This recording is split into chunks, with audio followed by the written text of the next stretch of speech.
In today's video, we're going to be building this custom walnut vanity with a calacatta marble sink. I think I'm saying that right. It's kind of a mouthful, but stick around if you want to see how I built it.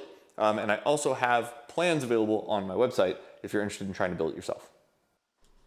Okay, this build starts out the same as anything else. I went to the lumber store and I picked up the materials I need to make this vanity. So I'm making this out of walnut. It's gonna be majority 3/4 inch walnut for everything. There's a couple spots that I use 1/2 inch and a few spots that I use some plywood on. The first thing I'm doing here is just getting all of my pieces milled up to the dimension they need to be. So I'm gonna be making my rails and stiles first. My side pieces and my back piece for this entire cabinet is gonna be rail and stile construction. So that's what I'm doing here is I'm just getting these pieces down to 3/4 of an inch so everything is consistent. And then I'll send it through the table saw to get it to 3 inches in width. My final width for the rails and stiles is going to be 2.5 inches. I'm actually using a technique here that I stole from a Bourbon Moth video. He in turn stole it from a Northeast Woodworks video. But basically you make everything oversized, and then at the end you cut the cabinet pieces down to their final size. That way you know that they're the exact dimensions that you want, and you know that everything's square. So even if things shifted a little bit during the glue up, when you cut it down to size later using a table saw and a crosscut sled, everything comes out square regardless. So it's a really neat technique and it works great. In the past, I've done shaker style cabinets, which you can just do with a table saw and a dado stack. But this time around, I wanted something with a little more of a decorative edge on it. So for that, router bits are the way to go. I've got a pretty good router table set up here. I made sure that this would feed out the garage door if needed when I built this router table. So I can run some really long pieces through if I need to. Now these router bits have a bearing in the middle of them. So what you see me doing here is I'm aligning the fence with the bearing in the middle of the router bit. You'll get a better look at that later when I switch the bits out, how I'm doing it. But because I've got this fence set up, it allows me to set up these feather boards. So the feather boards are going to make sure that my stock stays down on the table and also against the fence. I've tried to use these before without the feather boards. And what inevitably happens is when you move your grip, the piece either rises off the table or it shifts a little bit. And then you just get a very inconsistent groove. All right, so that's done and I don't love it. So this detail isn't being carried all the way in because the bit's too high. So I don't need this much material here to hold the panel in. So I'm not gonna center my groove in the middle. I'm gonna lower the whole thing down a little bit to try to get this detail further down on the piece. All right, I ran it again and I forgot to hit record, but you can see now I'm getting the full sort of profile cut into this thing, so much better. This is why you use test pieces. So that's dialed in. I now run every single piece through it. Let's go. I feel like I've seen a lot of disagreement on the internet about how to use featherboards and what's safe and what's not. A lot of times I see people saying that you should not have featherboards on the offcut side of a tool, either a router table or a table saw. That's true if you have an offcut. In this case here, I don't have an offcut. I'm just cutting a groove, so it's safe for me to have those feather boards on both sides of the blade. I've switched bits here. This is now the bit that's going to cut the tenon. You'll notice I have a tenoning jig, which raises my stock up in the air. So I've got to make sure that I've got that bit set up perfectly with the stock when it's on the tenoning jig. This is what I was talking about before. Here's how I'm setting up my fence. I put the ruler on the fence. I move the fence till it touches the bearing. Then after I lock it down, I just check one more time that that ruler is touching both the bearing and the fence.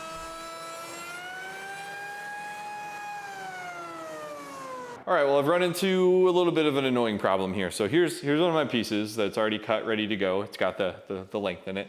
Here's a test piece with the tenon it fits. So you can see these two are supposed to go together really nice. And they almost do. The problem, this tenon is too fat. So if I force it in here, it's gonna crack this bottom part off. Now they account for this and they make this bit adjustable. So you can see these are two different cutting teeth here. So you put a shim in here, makes this bigger, makes your groove bigger, then this doesn't break the piece. Annoying, but it's really my own fault. I should have read the directions. I have to go back and recut all of these lengths again. So, no, live and learn. Now before I can recut all of those pieces, I need to add the spacer between these two cutting heads so that I don't have the same problem. So it's pretty simple. You just disassemble it. You can see that one shim almost fell off. And then I'm adding a second shim, which it comes with a whole variety of different sizes. and I reassemble it. The tricky part now was getting the router bit set to the correct height so that I could recut that groove without making it bigger. So it's best to just do it right the first time. Okay, well that took way too long. My own fault, I didn't read the instructions on the router bits, and I knew that was a thing you had to do too. I just wasn't thinking. Time to show you the first test fit. Pretty happy with how it's looking so far. It's working. Hopefully I can pick this up without it falling into pieces, because right now there's no glue. I'm just holding it together by hand, but this is the idea. So this is the side. Time to make the center panel. Now, if you're wondering where those legs came from, I have another YouTube video on that. I made it its own separate video, so go check that out if you want to see how I made the legs. The process you see me doing here is called resawing. So I'm taking 3/4 inch material and I'm sawing it down to about 1/4 of an inch. The trick is to make it just a little bit too big and then do slow passes on the planer until you dial it into the perfect size to fit inside of your groove. Got everything down to the thickness that it needs to be now, so these are fitting into the groove, and my rails and style is really nice. I'm gonna cut out my back panel and my 2 side panels. I'm not doing the front yet because those are gonna be doors and drawers, and I wanna make sure I get those perfect. So I'm gonna wait until I actually build the whole cabinet sort of itself minus the front, and then come back and do that. So what I need to do now is just kind of figure out which pieces look good together. It's a good idea to kind of match grain. For instance, I don't like how this looks, or that, or that. So I'm gonna kind of play around with them and see which ones I like, and then I'll label them for what they're supposed to be. I'll glue them up, I'll let them dry, and then we'll cut them down to shape. Now, as you already know, I'm using 1/4 inch material here for these panels. In retrospect, 1/2 inch wouldn't have been a bad idea. I could have used 1/2 inch material and then cut a dado so that I had a 1/4 inch, edge that fit into my panels. It would have just made them a little bit more solid, and it would have given me more like meat, I guess, to drill the hinges and stuff into, because that does become a problem later on. But overall, it still works just fine. Now I'm using my Rockler panel clamps here. And I really like these. The only catch is that they're not made for 1/4 inch material. They just don't work well with such thin material. So I had to put these little spacer blocks in there to make them work correctly. But also no big deal with that. Take them out of clamps, scrape off the glue, do some sanding, and then I can cut these panels down to their final size. If you're wondering what those things are attached to my fence, those are called stock guides. What they do is they hold the piece down against the table, but they also pull it in against the fence. So it's like having an extra pair of hands. They're pretty cool. I really like them. All right, my panels are now cut to their final dimension. So I've got 2 sides and a back. And what I'm gonna do now is I'm gonna do like sort of a test glue up. And what you're gonna see is I actually cut these a tiny bit small because I'm using what are called space balls. So these balls get inserted into the groove, just like that, and they're rubber. So what that means is that they can be compressed and they can expand. So wood expands and contracts with changes in humidity, temperature, all that kind of stuff. So what this ensures is when I assemble it, these space balls are gonna be compressed a little bit, but they're gonna have room to compress more, and they're gonna have room to decompress. So as temperature, all that kind of stuff changes, this panel will always be under pressure. Otherwise, if say this shrunk, it couldn't shrink against the panel, the seams would split. Or if it expanded and the panel didn't expand the same, now the panel would be rattling inside the frame. So these space balls are pretty cool. It takes a little bit more math to set everything up, but once you get used to it, really not too bad. I said I was going to do a test glue up, and I did. I just apparently didn't record it to show you. So I did make sure that everything worked before putting glue on it. Definitely recommend you do that. But this is the actual glue up you could see. So when you do a floating panel like this, especially with those space balls, you only put glue on the tenons where they meet the rails. So you don't want to put glue all along where the panel sits. Okay, so I've got it glued up. I did make a little bit of a mistake. So I gave myself extra material on the width portion of the panel by making these 3 inches instead of 2.5.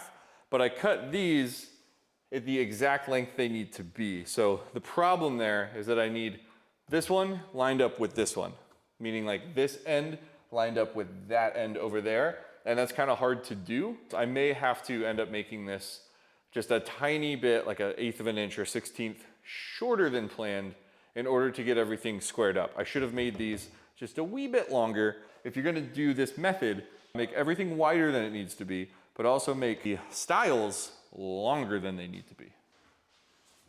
I always really enjoy taking things out of clamps for some reason, so It's always fun to kind of take stuff out and see it, you know, finished. When you have a stressed joint, you want to give it 24 hours for the glue to set. Because those space balls are in there, that is creating pressure. So this is a stressed joint. I would make sure that you give this 24 hours to set. Now, right now, these don't look very good, right? You've got edges that aren't lined up. The sides are too wide. That's because, again, I gave myself extra material all around. So I can now take it over to my table saw. And what I'm going to do is I'm going to split the difference after I sand it. Forgot there's some sanding there. I hate sanding. But I'm going to split the difference. So I've got extra material on both sides. My final dimension, I want to end up at 2.5. So I made a mark there so that I could end up at 2.5 on this side. Then I set my fence to what the final dimension is supposed to be. Flip the piece over and cut it again. Now it's down to the exact size that it's supposed to be. And what's even better about that technique is I also know that it's square. Sometimes when you glue things up, it shifts, it gets a little out of square. Even if that happens, when you finish this process, your pieces will be perfectly square. Let me know in the comments if you guys would be interested in an in-depth video about that process, about making cabinets that way, because I kind of gloss over a couple of important things here.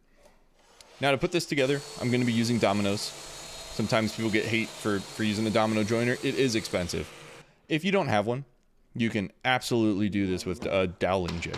Look up a doweling jig. It is way cheaper. It's just as strong. It just takes longer to do. We've got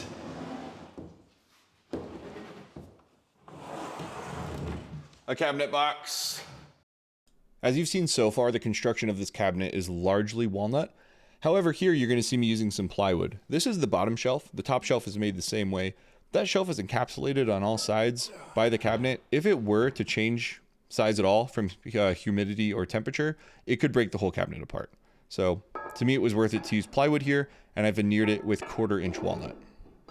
10, count them, 10 dominoes. If you get that reference, put it in the comments. 1, 2, 3. Good. Up a little bit. Woo-hoo-hoo.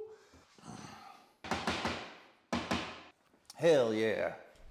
Hope you enjoyed listening to me talk to myself in the garage there. There's a lot of that goes on when I'm working on stuff, to be honest. I kind of talk to myself like a crazy person all day. Legs are for the front, I've decided. It's fitting up perfect. Okay, all right. So I think the bandy clamps are gonna work great. Now I just gotta do it. Nothing to it but to glue it. That's horrible. Does anyone say that? I mean, I feel like that's somewhat original. Is that my thing now? Someone's surely said that before. I'm gonna put it on a shirt. You guys interested in shirts? Okay, I'm sorry. Let's put them on.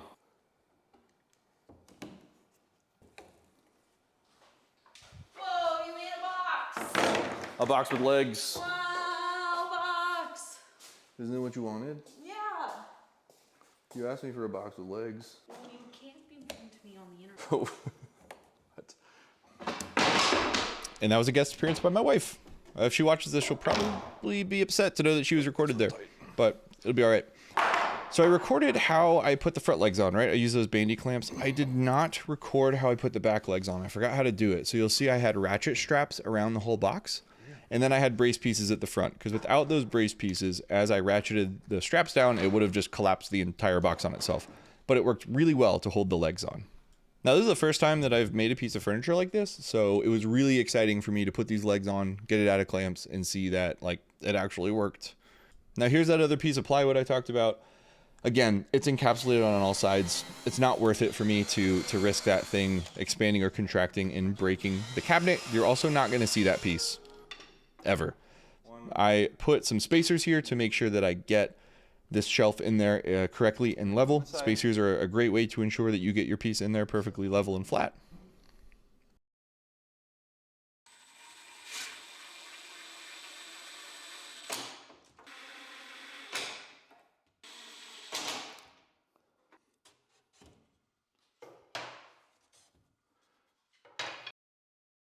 Okay, now we're back to using walnut again. You will, of course, see that raw edge of plywood at the front there. That's not good. So what we're gonna do is we're gonna cut some banding here on the table saw, using a thin rip jig there to do it, and we're just gonna affix these strips onto the front of the cabinet so that you can't tell that that's plywood.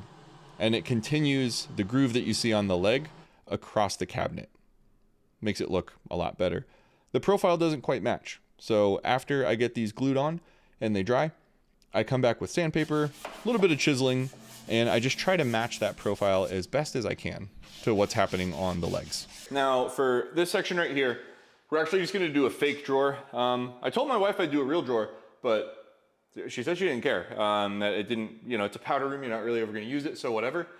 So okay, so this is gonna be a fake drawer front. First thing to do is just measure this opening. So I've measured the opening here, and I'm gonna take those measurements and I'm gonna use them to make first my blank. It's just gonna be a piece of wood, but to add dimension, the trim on the outside will be 3/4.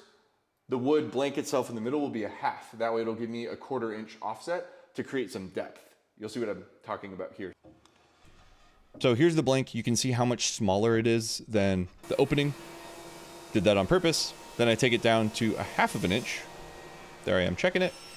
And finally, I cut some 3/4 inch strips to a 1/4 inch in width.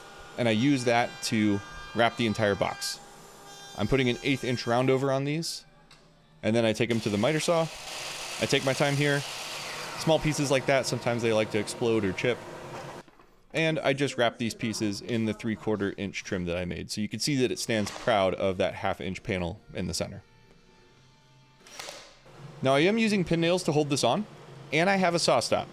Those pin nails could potentially trigger the saw stop mechanism, and I don't want that. So make sure you turn that off. What I'm showing here is that it's too big. It doesn't fit. That is on purpose, because now what I'm gonna do is I'm gonna cut those 1/2 inch trim strips to an 1/8 inch. So instead of having a full roundover on all of these edge pieces, I end up having sort of like a 1/2 roundover. And I really like how that looks. I think it looks cool because it's like a 1/2 roundover that then meets to, you know, the face that it's going against. Same thing, if you guys are interested in this, maybe I could make a short video on my process for that. Because this is a fake drawer, I wanted to make sure that the drawer face is still floating, that it has a reveal around it, so it at least looks convincing. So I added these pieces of plywood, I know, more plywood, to the back, and I used some playing cards to get the spacing right. I really like this method. You can get your spacing equal here by just using the equal number of cards. So if there's 3 cards on the bottom, you put 3 cards on the top, 4 on the bottom, 4 on the top, and then your spacing is equal. Reach around behind it, drill, screw it in, and now I've got a floating panel. All right. Here's how I set this up, is I grabbed the straight edge and I went from front to front. Now when I put my top on, I don't want the top to be completely flush with these. I actually wanted a 1/4 inch overhang. So I took this, set it to a 1/4 inch, and then I set my straight edge here to that 1/4 inch overhang, like so. Now I can visualize what the reveal of this front granite will be, or marble. So I want the marble to be sticking out, you know, just that much, just a little bit of the sort of fluting coming out the front. Then I need to center the sink where it is. So first I got the back set up, and then the sides are both 3 3/4 side to side. With the sink right where it needs to be, then I can take a pencil, which I just dropped. So then I took a pencil, I made a straight line on the back so I know where to put the sink. And then I also marked on the sides here where the marble meets the front, because I need to make a front piece that perfectly butts up to here. Now I'm saying something here that doesn't matter, because my initial approach to getting the sink to fit in this top, it just totally didn't work. So I glued these pieces up, sanded them down. It was a whole waste of time. The process I go through here is exactly what I would do again, but I wouldn't use a 3/4 inch piece of walnut for this. I would use MDF. We're gonna take a little sidetrack here, I guess, and we're gonna make the front. So originally I was just gonna put a piece of wood there in the front, and I realized it looked silly. It needed to have the same trim as the drawer beneath it, so I added that to it. Now I'm cutting out the hole for the sink to sit in. You'll see I set a stop on there once I make my first cut. That allows me to flip the piece over and cut it again. And when I hit that stop, I know that I've made the exact same cut on both sides. Then I can cut through it all the way to the end. You'll see that I moved the fence once again here to make the final cut. And that allows me again just to get the straightest cut possible for the sink to sit in.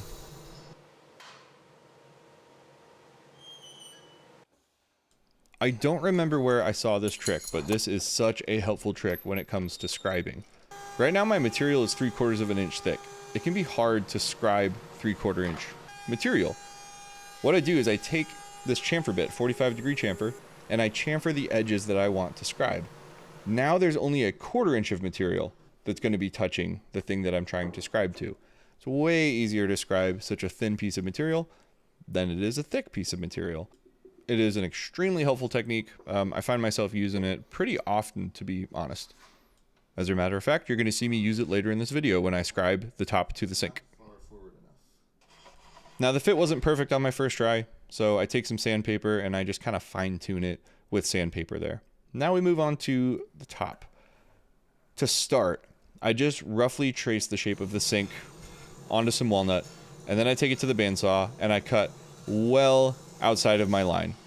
It's better to remove too little material than too much. Then I take it over to the spindle sander and I get a little bit closer to the shape. And the reason I'm doing this is that I need this piece of wood closer to the sink to get my final scribe line. So now that it's pretty close to the sink, I come back in and I scribe the entire thing. Here's where I'm using that technique again. I've got a chamfer bit and I'm going to chamfer this entire thing down until there's as little material as possible left touching the sink. Then I bring it back, rinse and repeat. Scribe again, spindle sand again, until I get it perfect. Now here's where I messed up. I was never going to get this thing perfect the first time. I needed to make a template. So in essence, I did make a template. I just made it out of really expensive walnut. So what I do now is I take a piece of plywood and I connect those two templates together so it becomes one big piece. And now I can transfer this to my new top. And you're going to see I follow basically the same steps again. While I had the top off, I figured now is a good time as any to drill the hole. And here we go. So I put the template on top, I trace it out, I take it to the bandsaw, I remove the excess material, and I just do this whole thing again. After running it through the chamfer bit, you're gonna see at the front, see how I leave a little bit of material left at the front? That's important. If you put that chamfer all the way to the front, you're gonna see that at the front where it meets the sink. You're gonna see it if you were to crouch down and look up. You probably wouldn't be crouching down to look up and see that, but still, I'd rather not have a hole there where the top meets the front panel. So I double-sided tape my template to my piece of wood, and I do the final cut here. I go really slow, always keeping my hands very far away from this bit, and it ends up turning out great. You'll see here in a second when I pop the template off this piece of wood and I go over to test fit it on the sink. I maybe could have messed around with it to get it a little bit better, but honestly, it fits fantastic on here. It fits.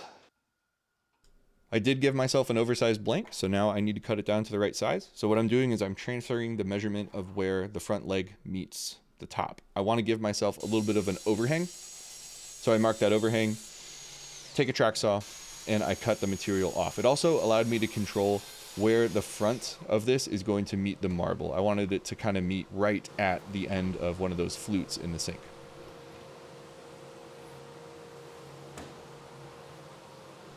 Now we come back for another test fit, and we don't want it to be square like this, so I need to add a 2.5 inch round over to all of the corners. So I give myself a template here. I just used a circle jig on some MDF, and I cut a 2.5 inch radius to one of the corners. Then I cut it out, so I've got a little block here, and I put it down on all the corners, and I trace that outline. I use my bandsaw to cut off the excess material, getting close to the line, but not too close. Then I use some double-sided tape. I stick it onto the top, and I use my templating router bit once again. Same rules apply here. Nice and slow, going against the direction of rotation, and keep your hands away from it. Then I chuck up an 1/8 inch round over bit, and I round over both sides of this top, both the top and the bottom. Kind of, went back and forth on if I wanted to do this. And after doing one side, I realized the other side definitely needed it too. Now that wraps it up with the top for now. I'm going to show you in a little bit how I, permanently affix it to the top. But now we need to make the doors. You're going to see me skip a few steps here because the doors are made the same exact way as the side panels and the back panel are. I do the same thing. I've got Spaceballs on this one. I make my panels oversized, and then I final trim them on the table saw. So nothing too new or exciting here.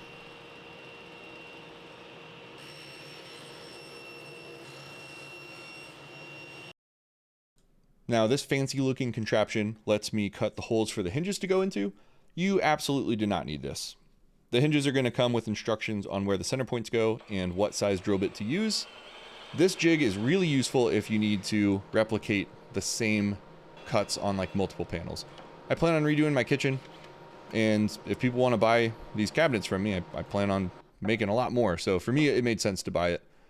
I fit my hinges in. I make sure they're both facing the same way by pushing a straight edge against them, and then I pre-drill and screw in the hinges to the panel. Now this can be a little tricky sometimes, but I've found that this is my favorite way to mount these. Is I put the hinges on, I get the doors in place, and then I space them out just like before with playing cards. But I get a really tight fit so that the panel almost doesn't want to move. Once it's in the perfect position, I lean inside and I draw inside the hinges themselves where the screw holes go. Take the doors off, pre-drill, and then screw the mounting plates into the sides. Now you're going to see here that the bottom door does actually rub a little bit on the bottom, but it got me very close to where the final fitment needs to be. And the hinges are adjustable, so I adjust it until I get the fit that I want. Now after adjusting them, I've got a great reveal on the left side and the right side. I've got a great reveal at the top, I've got a great reveal in the middle, but the bottom, not so great. But that's okay. I end up just scribing the bottom here to get the reveal that I want. And then I take the doors off and I bring them over to my track saw and I just trim off the material that's needed to get a perfect fit. Once I put them back in, my reveals now are all perfect. Much better. Well, after all that work, it's time to take it apart. So now I disassemble the whole thing so that I can final sand and finish it. What you're going to see here is that I mark this with a Sharpie. I just spent all that time getting my stuff set up for the perfect reveals. So I mark the cup hole, top right. I mark the hinge, top right. I mark, everything, so I know where to put everything when I'm done. Now I'm using Rubio Monocoat Walnut to finish this, and frankly, finishing is my least favorite thing to do. It takes so long on a piece like this because it's finish grade, so I've got to get Rubio on, the entire outside and inside. And when dealing with spindle legs like this, I don't know, it just seems harder, I guess. Plus all the grooves in the panels. Yeah, I shouldn't be complaining, but yeah, I don't like finishing, I guess, is what I'm trying to say here. And it used to be my favorite part because it kind of like brings the project to life. I don't know when it happened that I just kind of stopped not liking it, but that's okay. So here's the final look. I disassembled it so I could do the top, the doors, the drawer face, the whole thing, all of it, separate so I could cover it as best I could. And now it's time to affix the hardware. I think I relaxed a little bit too much here. I was nervous about all this because I was making it up as I went, and at this point I feel like I'm in the clear, so I'm just kind of on autopilot, and right here is where a horrible mistake happens. That's the bottom of the door. That's not the top of the door. So I'm drilling the hole for my handle in the complete wrong spot. I don't even think I knew it yet. Reassemble the whole thing, and I'm going to figure out my mistake when I reassemble it. It's a little punch in the gut when I go to reassemble this thing and I realize that I put one handle at the top and one handle at the bottom. But, it happens. So here I am fixing it. I go ahead and I take my sander and I remove the finish in the corner. I chucked up a piece of walnut that looked like it matched pretty well, and I put it in a drill and I spun it down to a taper, put glue on it, hammered it in the hole, flush trimmed it off, and then I refinished it, and I hated it. So I sanded it down again, because you could tell where the first layer of finish and the second layer of finish met each other. At least I could. So I redid the whole thing. And the second time around, it looked great. Now I wanted to show you this. Because it's panel construction, I had to put a little shim in there so that I had a place to drive that third screw. That's what I was talking about, where maybe using 1/2 inch for the panels would be better. But with that shim, it was totally fine. Now, I'm not going to glue the top on, and I'll explain why later, but I do want the top to be held in place. So what I do is I add dominoes, and I have it on the loose setting because I need the top to be able to expand and contract front to back, because that's the width of the grain. So you'll see that I'm not locking the top on with dominoes at the front. There's just some at the back and on the sides, and that should allow the top to expand and contract front to back with changes in humidity and temperature. So I throw my dominoes in, and before I put the whole thing together, I add a ceramic coat. It's made of wood, and there's a sink on it. It's gonna get some water on it. I would not recommend this for like your kid's bathroom or something like that. You know, you need a responsible adult to use this vanity. As long as you wipe it off after you get it wet, it's gonna be totally fine. That ceramic coat does a wonderful job. The reason why I don't glue this top on is that if you wanted to add plumbing to the back, if you wanted a faucet to be in the top of this, you could pop this off and you could drill the holes and you could add those faucet mounts. I plan on having it come from the wall, and that's why I did it the way I did. The other thing is, if the top ever gets damaged and needs replaced, I still have the router template, so I could make a new top, and it'd be very hard to get this off if I glued it on. There's a little demo of how well water beads off of this ceramic coat. A little nerve-wracking to do it after all that work, but I mean, I knew it was going to work well. And there you have it. So here's some sort of final glamour shots of this thing. It turned out so much better than I expected. This was just an idea in my wife's head. We talked together, came up with sort of a final plan, and then execution. It looks great. I'm so happy with how this thing turned out. If you're interested in plans, again, they are on my website. And for now, I'm actually even taking orders if you're interested in ordering one of these in whatever dimensions you want. So thank you guys for watching. Please think about liking and subscribing. See you next time.